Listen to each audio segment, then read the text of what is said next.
Hello everyone, welcome back to online study on. आज हम बात करने वाले हैं 67वीं बीपीएससी के लिए करंट अफेयर्स का सेट 2। आई होप कि फ्रेंड्स इससे पहले कि अपने पार्ट 1 को ज़रूर देखा होगा, जिसमें 25 MCQ आपके साथ डिस्कस किया गया था। और हम लोग यहाँ पे डिस्कस कर रहे हैं एडुटेरिया करंट अफेयर्स के बारे में, जो कि काफ़ी अच्छी बुक है और साथ ही साथ इसमें जो करंट अफेयर्स है वो काफ़ी अच्छे लेवल के दिए गए, राइट। तो इस वीडियो को एंड तक देखिए, हम लोगों ने काफ़ी अच्छे अच्छे क्वेश्चन यहाँ पर आपके लिए अरेंज किया। तो चलिए शुरू करते हैं। फर्स्ट क्वेश्चन ये कह रहा है कि हाल ही में विश्व पुस्तक मेले के 29वें संस्करण का आयोजन नई दिल्ली में किया गया, जिसका थीम क्या रखा गया था। क्वेश्चंस को काफ़ी अच्छा तरीके से बनाया गया, जो कि एग्जाम्स में जिस तरह से क्वेश्चंस पूछे जाते हैं, ठीक है। तो इस वीडियो को एंड तक अच्छे तरीके से देखिए फ्रेंड्स, और यहाँ पे जो भी आपका मार्क्स है लास्ट में कमेंट करके जरूर बताया करें कि आपने कितना सही किया, ठीक है। तो देखिए, सबसे पहले तो यहाँ पे कुछ चीज़ें ध्यान रखना है। जैसे विश्व पुस्तक मेले का आयोजन ये हुआ तो 29वां संस्करण था, नई दिल्ली में इसका आयोजन किया गया। इसका थीम क्या रखा गया था, तो राष्ट्रीय शिक्षा नीति 2020 इसका थीम रखा गया। तो राइट आंसर ऑप्शन सी को टिक करेंगे। और राष्ट्रीय शिक्षा नीति की बात हम लोग कर रहे हैं, तो यहाँ से 2 पॉइंट्स बनता है कि सबसे पहले राष्ट्रीय शिक्षा नीति को लागू करने वाला आधिकारिक तौर पर राज्य कौन सा बना, तो फर्स्ट कह सकते हैं आपका HP बना, ठीक है। कर्नाटक ने ऐसा घोषणा किया था सबसे पहले लागू करने का, लेकिन उससे पहले हिमाचल प्रदेश ने लागू किया था। और सेकेंड की बात करें तो हाल ही में मध्य प्रदेश ने भी इसको लागू किया। तो ध्यान रखिएगा, ये 2 पॉइंट्स आपके इंपॉर्टेंट बन जाता है। क्वेश्चन नंबर 2 कह रहा है कि निम्नलिखित में से किस राज्य को वन धन योजना के क्रियान्वयन हेतु मॉडल राज्य घोषित किया गया। तो मॉडल राज्य घोषित किया गया किस राज्य को वन धन योजना के क्रियान्वयन हेतु, बताइए क्या होगा करेक्ट आंसर। तो यहाँ पे कह सकते हैं right answer will be option D, Manipur, ठीक है, मणिपुर। और मणिपुर से संबंधित एक प्रश्न मैं आपको और बता दूं कि जैसे संगाई जो महोत्सव होता है वो मणिपुर में ही मनाया जाता है, ये इंपॉर्टेंट है। अब देखिए, अगर हम यहाँ पे बात करें नागालैंड, तो वन धन योजना के तहत 7 जो कि पुरस्कार इसे दिया गया, तो ये कह सकते हैं नागालैंड याद रखिएगा। और पश्चिम बंगाल से संबंधित अगर हम बात करें तो अपनी योजनाओं को लागू करने के लिए स्कॉच अवार्ड इसके मिला गया, ठीक है। तो इसको स्कॉच अवार्ड दिया गया, ये भी याद रखिएगा, पश्चिम बंगाल को 4 स्कॉच अवार्ड दिया गया, ये इंपॉर्टेंट बन जाता है। थर्ड क्वेश्चन क्या है कि इथेनॉल नीति अपनाने वाला देश का पहला राज्य कौन सा बना है। इथेनॉल नीति को अपनाने वाला देश का पहला राज्य कौन सा बना है, तो राइट आंसर क्या होगा, ऑप्शन ए, बिहार, ठीक है। बिहार यहाँ पे करेक्ट आंसर हो जाता है, याद रखेंगे। क्वेश्चन नंबर 4 देखिए, प्रधानमंत्री नरेंद्र मोदी द्वारा हाल ही में शुरू किए गए आज़ादी के अमृत महोत्सव के संदर्भ में निम्नलिखित में से कौन सा कथन सत्य है। तो यहाँ पे 4 पॉइंट्स दिए गए, चारों को अच्छी तरीके से पढ़िए और बताइए कि क्या होना चाहिए राइट आंसर। आज़ादी के अमृत महोत्सव के संदर्भ में आपको यहाँ पे बताना है कौन सा कथन सही है। तो चलिए हम एक करके देखते हैं। आज़ादी के अमृत महोत्सव की शुरुआत जो थी मार्च 2021 में की गई थी, ये बिल्कुल सही है। यह 15 अगस्त 2022 को आज़ादी के 75 वर्ष पूरे होने के उपलक्ष्य में शुरू किया गया, ये भी बिल्कुल सही है। इसका थीम क्या रखा गया था, इंडिया @75, ये भी बिल्कुल सही है। तो यहाँ पे कह सकते हैं कि तीनों के तीनों पॉइंट्स बिल्कुल सही हो रहा है। तो राइट आंसर क्या हो जाएगा, ऑप्शन ई, यानी कि 1 या 1 से अधिक को टिक करेंगे, ठीक है, 1 या 1 से अधिक, ठीक है ना फ्रेंड्स। चलिए नेक्स्ट क्वेश्चन देखिए। अगला प्रश्न है कि निम्नलिखित में से किस राज्य केंद्र शासित प्रदेश में पहले इंडो कोरियन फ्रेंडशिप पार्क का उद्घाटन किया गया। इंडो कोरियन फ्रेंडशिप पार्क का उद्घाटन किया गया किस राज्य या केंद्र शासित प्रदेश में। तो यहाँ पे हम कह सकते हैं ऑप्शन सी, यानी कि न्यू दिल्ली, ठीक है, न्यू दिल्ली बिल्कुल सही आंसर हो जाता है। अगला क्वेश्चन का राइट आंसर क्या होना चाहिए, बताइए। हाल ही में किस राज्य के आदिवासी समुदाय के द्वारा धान की फसल का उत्सव सिग्मो महोत्सव का आयोजन किया गया, फिर सिग्मो महोत्सव मनाया गया। तो यहाँ पे क्या होगा राइट आंसर, सिग्मो महोत्सव हाल ही में चर्चा में रहा था, correct answer will be option E, क्योंकि उपरोक्त में से कोई नहीं टिक करेंगे, ये आपका संबंधित है गोवा से, राइट, गोवा आपको याद रखना है, ठीक है फ्रेंड्स, गोवा करेक्ट आंसर होगा, सिग्मो महोत्सव का संबंध गोवा से। साथ साथ अगर हम यहाँ पे बात करें अरुणाचल प्रदेश, तो अरुणाचल प्रदेश से भी आप याद रख सकते हैं, जैसे महोत्सव कह सकते हैं सांगकेन महोत्सव, ये भी एक चर्चा में रह सकता है, सांगकेन महोत्सव, तो ये याद रखना है, सांगकेन महोत्सव का संबंध इससे। मध्य प्रदेश मैंने आपको बताया था पिछले वीडियो में, मांडू महोत्सव याद रखिएगा, असम से तो बहुत सारी आपको याद ही होगा। तो फिलहाल यहाँ पे हम ऑप्शन ई को टिक कर सकते हैं। नेक्स्ट क्वेश्चन क्या है, हाल ही में विश्व जल दिवस के अवसर पर किन राज्यों के बीच केन बेतवा लिंक परियोजना को लेकर के समझौता पर हस्ताक्षर किया गया। केन बेतवा लिंक परियोजना का संबंध के लेकर के बताइए फ्रेंड्स किस राज्यों के बीच समझौता किया गया। तो यहाँ पे कह सकते हैं उत्तर प्रदेश करेक्ट होगा, मध्य प्रदेश करेक्ट होगा और साथ ही साथ देखिए ध्यान दीजिएगा, सबसे पहले आपको तो ये याद रखना है कि विश्व जल दिवस यानी 22 मार्च के दिन, ठीक है, 22 मार्च को जल शक्ति मंत्रालय के साथ साथ उत्तर प्रदेश, मध्य प्रदेश, इन तीनों के बीच समझौता हुआ। तो करेक्ट आंसर हम यहाँ पे ए और बी दोनों को टिक करेंगे, एक या एक से अधिक, ऑप्शन ई यहाँ पे करेक्ट आंसर हो जाता है, राइट। अब यहाँ पे हम लोगों ने बात किया विश्व जल दिवस। तो विश्व जल दिवस मनाया कब जाता है, मैंने आपको बताया अभी जस्ट कि 22 मार्च को मनाया जाता है। तो इम्पॉर्टेंट तो हो जाता है इसका थीम भी। तो इसका थीम क्या था, तो 22 मार्च को जो मनाया गया इसका थीम क्या था, तो कह सकते हैं वैल्यूइंग वाटर, ठीक है, वैल्यूइंग वाटर, इसका याद रखिएगा, वैल्यूइंग वाटर इसका थीम था, ठीक है, जो कि बहुत इंपॉर्टेंट बन जाता है। अब अगर हम बात करें फ्रेंड्स, जैसे कि ये 22 मार्च हो गया, तो 22 अप्रैल को क्या मनाते हैं, 22 अप्रैल को हम लोग विश्व पृथ्वी दिवस के रूप में मनाते हैं। तो विश्व पृथ्वी दिवस का थीम क्या था, तो विश्व पृथ्वी दिवस का थीम कह सकते हैं रीस्टोर आवर अर्थ, ठीक है, रीस्टोर आवर अर्थ आप याद रखेंगे, ठीक है ना। चलिए अगला क्वेश्चन देखिए। नेक्स्ट क्वेश्चन क्या कह रहे हैं कि किस अंतरिक्ष एजेंसी ने शुक्र ग्रह पर अपना पहला ऑर्बिटर इनविजन भेजने की घोषणा की है, इनविजन भेजने की घोषणा की है। किस अंतरिक्ष एजेंसी ने शुक्र ग्रह पर अपना पहला ऑर्बिटर इनविजन भेजने की घोषणा की है। तो अगर आपने ऑप्शन बी को टिक किया तो आपने गलती की है, करेक्ट आंसर होगा ESA यानी कि यूरोपियन स्पेस एजेंसी, ठीक है, यूरोपियन स्पेस एजेंसी ने ऐसा घोषणा किया है कि 2030 तक इसको लॉन्च किया जाएगा, इसके प्रोब को, ठीक है। तो ये आपको याद रखना है। तो करेक्ट आंसर क्या हो गया, ऑप्शन सी, ठीक है। उम्मीद करता हूँ फ्रेंड्स आप लोगों को ये वीडियो पसंद आ रही होगी। वीडियो अच्छी लगे तो प्लीज़ वीडियो को लाइक करेंगे, दोस्तों के साथ भी शेयर करेंगे, और चैनल को अगर आपने अभी तक सब्सक्राइब नहीं किया तो सब्सक्राइब करके नोटिफिकेशन बेल आइकन को ज़रूर ऑन कर लीजिए। नेक्स्ट वन देखिए कि हाल ही में किस देश ने आर्कटिक की जलवायु, ठीक है, आर्कटिक की जलवायु की निगरानी के लिए अपना पहला उपग्रह आर्कटिक M फरवरी 2021 को सफलतापूर्वक लॉन्च किया। आर्कटिक M फरवरी 2021 को सफलतापूर्वक लॉन्च किया गया। तो राइट आंसर क्या होगा, ऑप्शन हम डी को टिक करेंगे, रूस ने इसको लॉन्च किया, राइट, रूस ने इसको लॉन्च किया, ध्यान रखिएगा। आगे बढ़ते हैं, अगला पॉइंट्स, निम्नलिखित में से किस राज्य के धसान नदी पर अर्जुन सहायक सिंचाई परियोजना का निर्माण किया गया, जिसका उद्घाटन प्रधानमंत्री नरेंद्र मोदी ने किया जाएगा, ठीक है, किया जाएगा।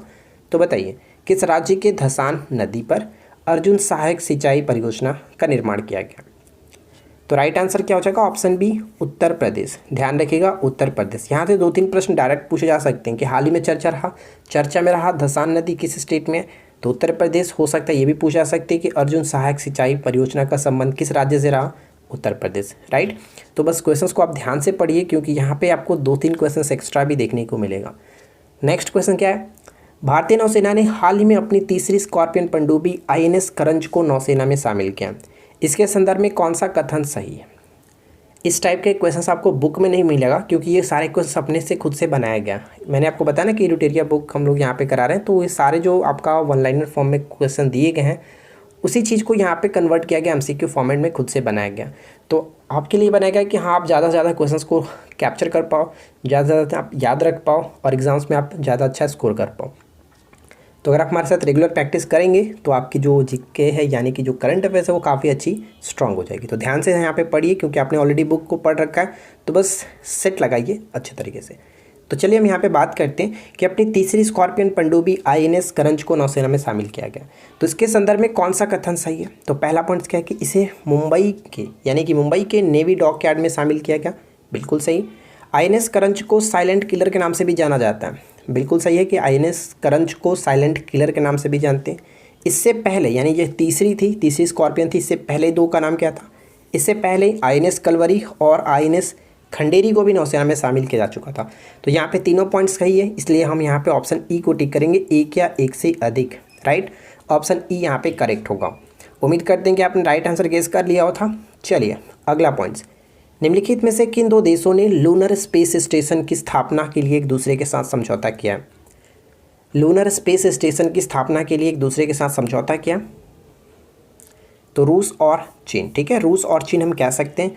अगर चीन की बात करें तो CNSA कह सकते हैं, यानी कि इसका मतलब क्या होता है, चाइना नेशनल स्पेस एडमिनिस्ट्रेशन, और साथ ही साथ जो रूस की स्पेस एजेंसी है जिसको हम लोग रॉसकॉस्मोस कहते हैं, इन दोनों के बीच समझौता हुआ था 9 मार्च 2021 को, जो कि इन्होंने समझौता किया था लूनर स्पेस स्टेशन की स्थापना के लिए, राइट।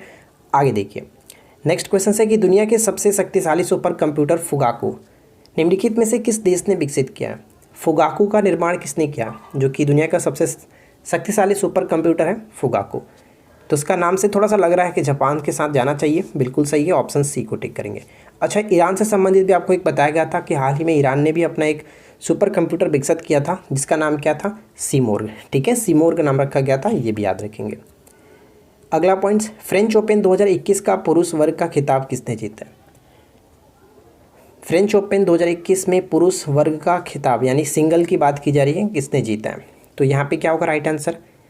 तो जैसा कि आपको पता है कि पूरे 4 वर्ष में 4 ग्रैंड स्लैम प्रतियोगिताएं खेली जाती हैं, तो जिसमें आपका देखिए सबसे पहला ऑस्ट्रेलियन होता है, दूसरा फ्रेंच होता है, तीसरा हम कह सकते हैं विंबलडन होता है और चौथा लास्ट का जो यूएस ओपन होता है, राइट। तो यहाँ पे बता दूँ कि 2021 की बात आपको याद रखने में काफ़ी ईजी होगी कि स्टार्टिंग के जो तीनों हैं, इस तीनों के विजेता रहे नोवाक जोकोविच।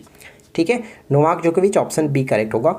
और एंड वाले जो बात करें तो एंड वाले में डोमिनिक थिएम ने जीता है। तो ये आपको थोड़ा सा याद रखने में अच्छा लगे तो याद रखिएगा, यहाँ पे राइट आंसर हो जाएगा ऑप्शन बी। अब बात करेंगे कि नोवाक जोकोविच जो है वो किस देश से बिलोंग करते हैं, तो याद रखिएगा ये सर्बिया से बिलोंग करते हैं, राइट, सर्बिया से। और अगर हम बात करें कि महिला एकल की विजेता कौन रही, यानी कि फ्रेंच ओपन 2021 में महिला एकल विजेता कौन रही, तो बारबोरा याद रख सकते हैं, बारबोरा जो कि चेक गणराज्य की है, ये बस याद रखना है, राइट। और यहाँ पे एक चीज़ ध्यान रखिएगा, जो फ्रेंच ओपन होता है, फ्रेंच ओपन 2021, इसे हम लोग एक और नाम से जानते हैं, जैसे कि रोलैंड गैरोस के नाम से जाना जाता है। ठीक है, रोलैंड गैरोस के नाम से जाना जाता है, तो ये आपको याद रखना है। आगे बढ़ते हैं। नेक्स्ट वन है कि हाल ही में भारत ने किस देश के साथ कृषि क्षेत्र में 3 वर्ष के लिए ज्वाइंट कार्यक्रम का समझौता किया? ज्वाइंट कार्यक्रम पर समझौता किया कृषि क्षेत्र में 3 वर्ष के लिए, तो भारत और इजराइल, राइट, भारत और इजराइल बिल्कुल सही होगा, ऑप्शन ए। नेक्स्ट वन देखिए, माई फ्लावर 400 हाल ही में चर्चा में रहा, निम्नलिखित में से यह क्या है? माई फ्लावर 400 चर्चा में था, यह क्या है?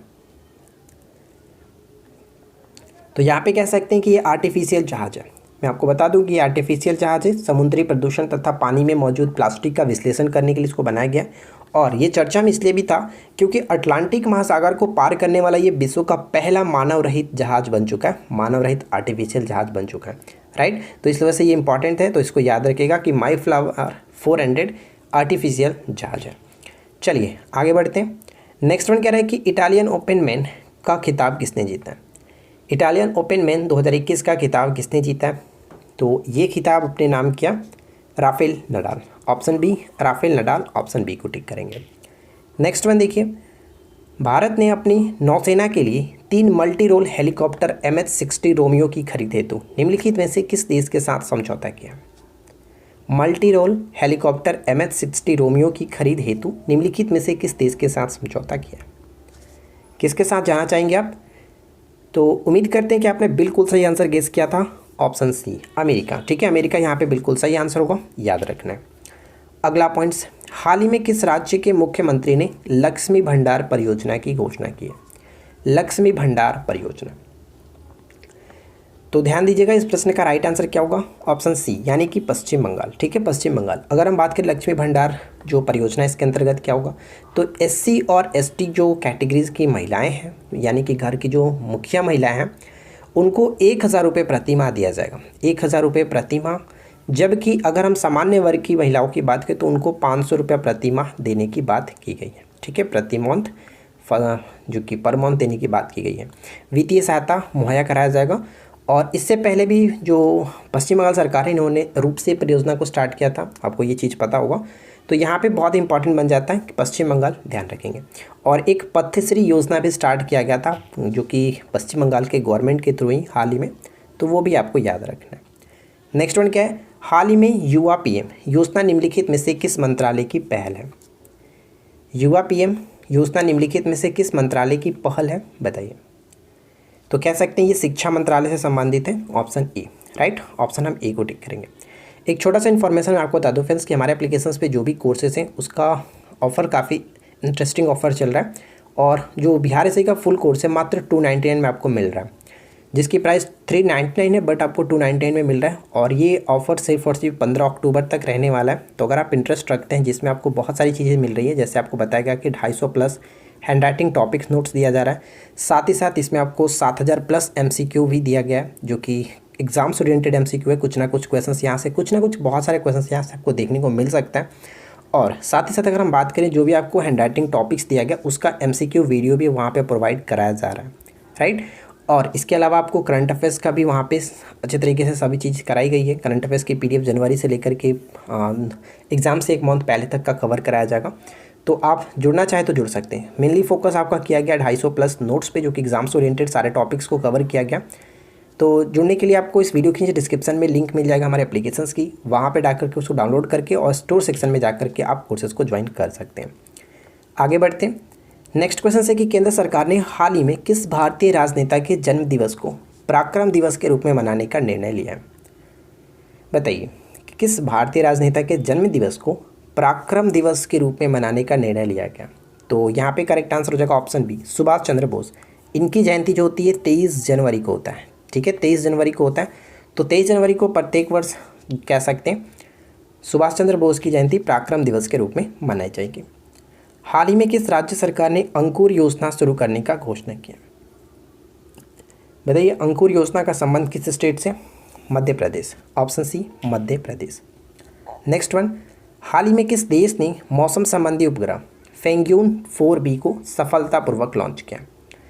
तो ध्यान रखिएगा, बहुत इंपॉर्टेंट प्रश्न है कि फेंग्यून 4B को हाल ही में सफलतापूर्वक लॉन्च किया गया, जो कि एक प्रकार का मौसम संबंधी उपग्रह। तो कह सकते हैं राइट आंसर क्या होगा? ऑप्शन ई, यानी कि यहाँ पे करेक्ट आंसर ऑप्शन हम ई को टिक करेंगे, उपरोक्त में से कोई नहीं। Right answer will be option China हो जाएगा। ऑप्शन ई के साथ हम चाइना को जाएंगे, ठीक है। चाइना ने लॉन्च किया फेंग्यून 4B, जो कि मौसम संबंधी उपग्रह है। नेक्स्ट वन क्या कह रहा है?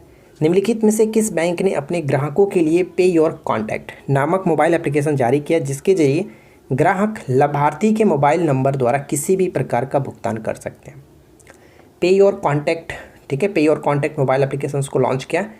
और यहाँ पे करेक्ट आंसर होगा Kotak Mahindra bank, option D Kotak Mahindra bank. चलिए बढ़ते हैं आखिरी प्रश्न की तरफ। नेक्स्ट क्वेश्चन, जो कि आखिरी क्वेश्चन है, किस राज्य ने my village corona free village अभियान शुरू किया, जिसने ग्रामीण क्षेत्रों में कोविड-19 की जांच में मदद की है? तो ध्यान दीजिएगा, my village corona free village start किया गया किसके द्वारा? ऑप्शन सी गुजरात के गवर्नमेंट के द्वारा। ऑप्शन सी को टिक करेंगे। गुजरात से संबंधित 2-3 प्रश्न ध्यान रख सकते हैं, जैसे कि हाल ही में गुजरात से 2 नए रामसर साइट को जोड़ा गया और वर्तमान में टोटल 46 रामसर साइट की संख्या हो गई है, ये ध्यान रखना है, 46, ठीक है। और यहाँ पे हम कह सकते हैं जैसे गुजरात का जो गांधीनगर है, गांधीनगर में 2022 में डिफेंस एक्सपो का भी आयोजन किया जाना है। और साथ ही साथ हाल ही मैंने आपको बताया था कि गांधीनगर में ही जो कि रेलवे ट्रैक पर 5 स्टार होटल का निर्माण किया गया, ये भी इंपॉर्टेंट बन जाता है। और सबसे ज़्यादा इंपॉर्टेंट धौलावीरा, गुजरात का धौलावीरा जो कि यूनेस्को की विरासत सूची में यानी कि हेरिटेज साइट में शामिल किया जा चुका है, तो ये इंपॉर्टेंट बन जाता है, राइट। तो फ्रेंड्स, उम्मीद करते हैं कि आपको 25 MCQ अच्छे लगे होंगे। वीडियो कैसी लगी आप एक बार नीचे कमेंट्स करके जरूर बताएं, और आपकी स्कोरिंग क्या रही 25 में से, ये भी नीचे कमेंट्स करके जरूर बताएं। और सही सही बताया करें, ऐसा कुछ भी उल्टा फुल्टा ना लिखा करें, ठीक है। तो चलिए मिलते हैं नेक्स्ट क्लास में। Thanks for watching, keep learning, have a good day.